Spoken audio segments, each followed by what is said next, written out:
قصيدة هجاء بعنوان حسن نصر الله. ويحك يا هذا تمهل، ولا ترمي افتراؤك إلينا، حسبتك للعهد أمينا، ولا ترفع حائطا للفتنة بيننا، فمصابك بالأمس مسنا ويبكينا، إن وقف طاغية بيننا فتريث،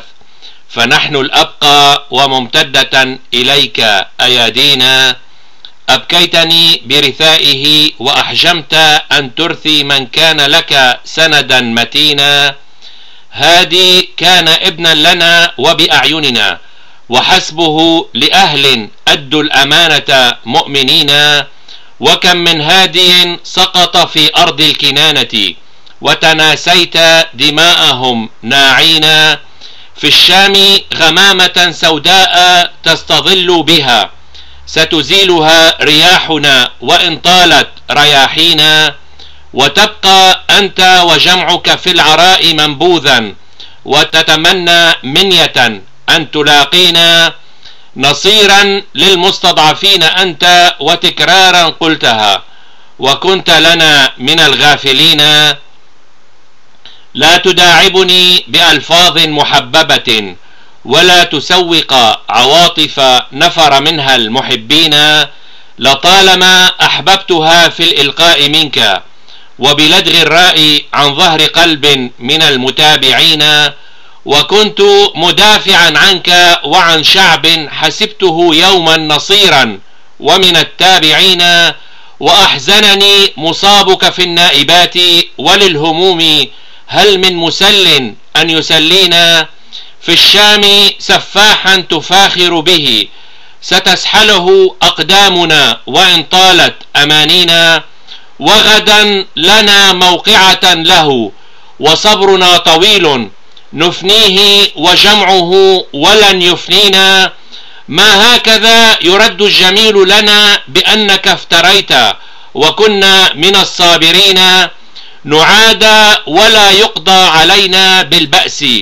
ومن حبه إلينا بالصبر يبتلينا، في مصر ناديت لو أنك مع العامة في عوامها، ويوم الزحف تولينا، وفي المنامة بكيت أسفا للمستضعفين والمضطهدين، لم تكن من الناسين، وفي الشام تخاذلت ولم تسمع الصرخات، ولم ترى الدماء، فهل أنت من المنافقين؟ ويحك يا صاحب العمامة الفارسية والخاتم الساساني، انتقاء الكلام لم يعد يغرينا، لا أدعوك أن تأتي إلينا إماما، فمنادي الصلاة أي واحد فينا، فالانتظار ربما كان دهرا طويلا، وعن الصلاة أسألك ألا تلهينا، كسرى تهاوى عن عروشه خاسئا، وبقيت على أطلاله تداعينا، ما لكسرى إرث فينا، وما ظهر منه في الرافدين حقدا دفينا، لا تواري عن عوراته فقد بانت مقبحة، ولعهره لم نكن مشترينا، لا ننتظر غيثا يأتي من سرداب مظلم،